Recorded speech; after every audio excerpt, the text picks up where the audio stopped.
Hello, we are Team Purple and we are going to present you a viral marketing example that almost all of us know, and it's known as La Carnita Asada. How did it come about? Well, all this marketing campaign starts in 2017. It starts with a video from a person from here from Hermosillo that his name is Francisco Efrain.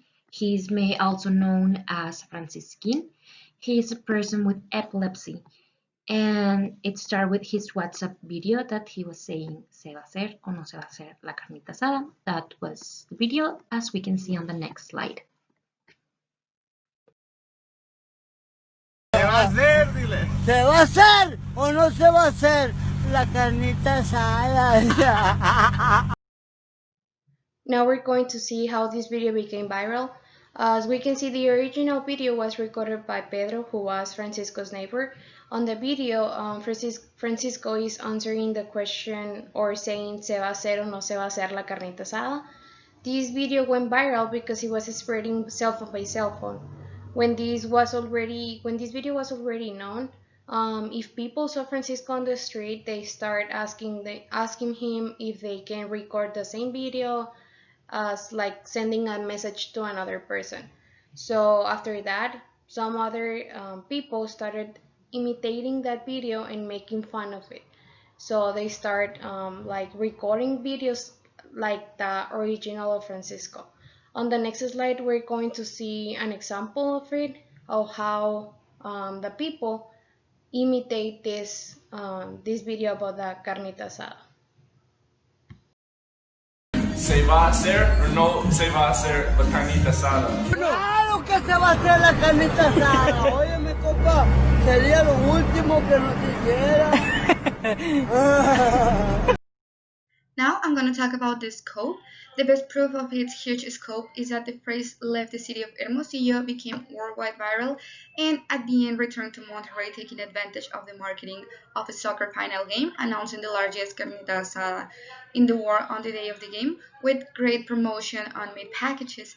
Francisco was invited as an entertainment to different places, such as a political event of the Partido Acción Nacional, that is PAN, baseball games, concerts, etc. Also, Francisco started collaborating with different regional brands, stores like HEB, local restaurants, clubs, breweries, and etc.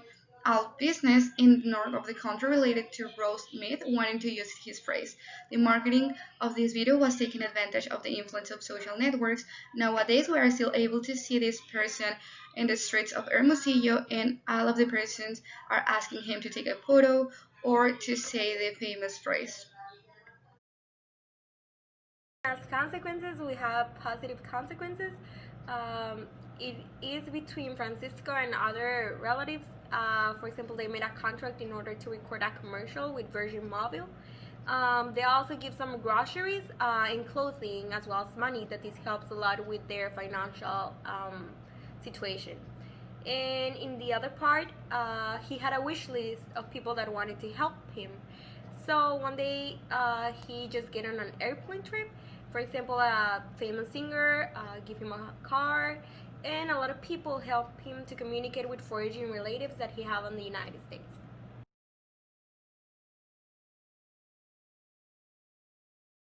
Well, now we have some of the negative consequences, and as long as this video became into a trend, there start to appear just so many different memes about him, and not actually all of them good. And there was some people that just start to take advantage of him, start to record him without even his permission.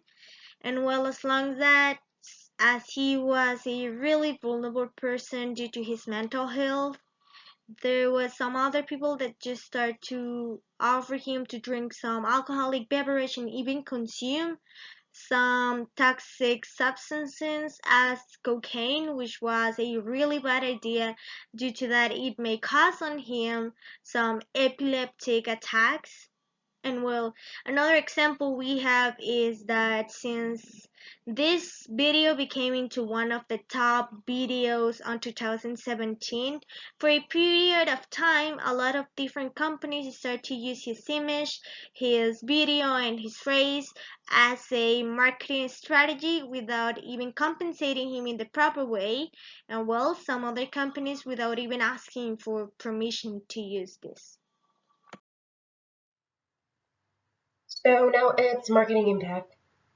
The video wasn't supposed to be a viral video and it wasn't supposed to be a marketing campaign either, but it was at the end. Companies were able to put their brand on an apron that Francisco would just wear on a small video, and then as easy as that, they already had a marketing campaign with an idea that they didn't even have to come up with, which was good for them because it was a cheap strategy, but it was also good for Francisco because he was actually able to make a business out of it. He even had a patent over the famous phrase. Now, the original video we were able to track reached around 300,000 views. This without counting other replicates and or other social media such as Facebook or WhatsApp, etc. And this same recognition allowed TV stations to reach out and spread Francisco's story, which was of a financial crisis. And people empathized and donated food and clothes and money as well, which was good for them, for their family. And the video is no longer viral, and companies are no longer using this strategies related to the video. But the phrase lives on, and it's a good example of a marketing campaign and of how working smart is actually better than working hard in this kind of cases or as a marketing point of view. And also, we can see that if you make a strategy out of a trend, you can save a lot of money and you can gain a lot of customers as well, which is a big idea of what marketing wants to achieve. So that was it from us. Hope you enjoyed.